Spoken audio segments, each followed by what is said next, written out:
الله يمسيكم بالخير. اليوم معانا سوناتا 2024 فئة الستاندر، أقل فئة، هذه فئة البيس. أكثر فئة جاني طلب أصورها. أعطيكم كذا نظرة سريعة على السيارة. أنوار السيارة زي ما أنتم شايفين LED، 4 حساسات أمامية، شريط الليد امتداد الواجهة، وإشارة الانعطاف برضو زي ما أنتم شايفين جاية على شكل شريط. الجنوط ألمنيوم مقاس 17 مكحلة. إشارات الانعطاف ما هي في المراية، جاية في الرفرف. الدخول للسيارة عن طريق المفتاح، وتشغيل السيارة برضو عن طريق المفتاح.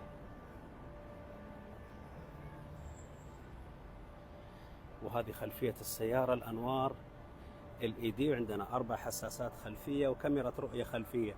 لو نلاحظ فئة الستاندر هي الفئة الوحيدة اللي تيجي الألوان فيها لماعة فقط، ما ينزل عليها اللون المطفي. اللون المطفي يبدأ من فئة السمارت وأعلى. طيب نشوف السيارة الآن من الداخل. نبدأ بالصف الثاني. طبعا المقاعد جاية قماش ايزوفكس، تثبيت مقاعد الأطفال، تكاية وسطية مع حوامل أكواب، وعندي فتحتين تكييف خلفية مع منفذين USB-C للشحن.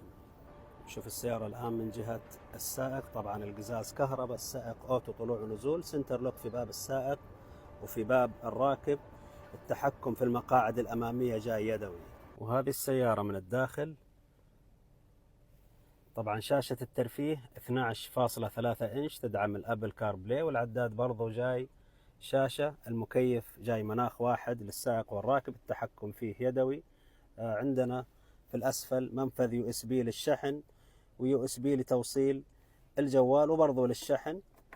وهنا منفذ 12 فولت 180 واط، ما فيها شاحن لاسلكي. الجير طبعا اوتوماتيك 8 سرعات.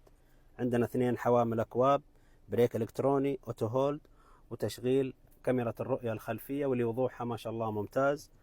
طبعا عندنا مفتاح تقفيل الحساسات الخلفية، ومفتاح أوضاع القيادة. السيارة نازل عليها 4 أوضاع قيادة، الإيكو والنورمال والسبورت، وضع القيادة الخاص أو الماي درايف.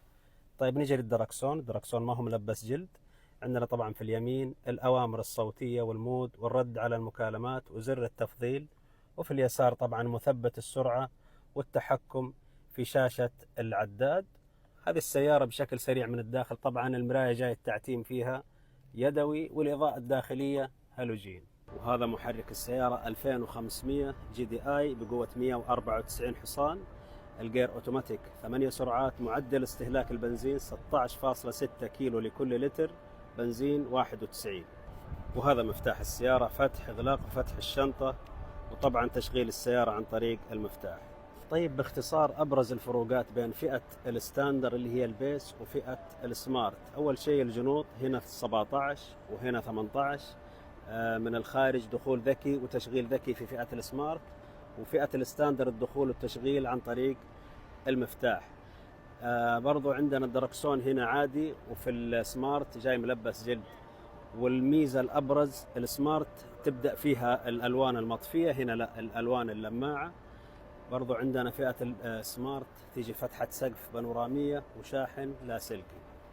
بالنسبة لجنوط السوناتا ترى نازلة 4 أشكال. هذا الجنط مقاس 17 لفئة الستاندر، وهذا مقاس 18 نازل على فئة السمارت والكمفورت والبريميوم.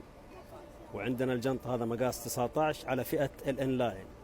وعندنا الأخير هذا مقاس 17، هذا خاص بفئة الهايبريد.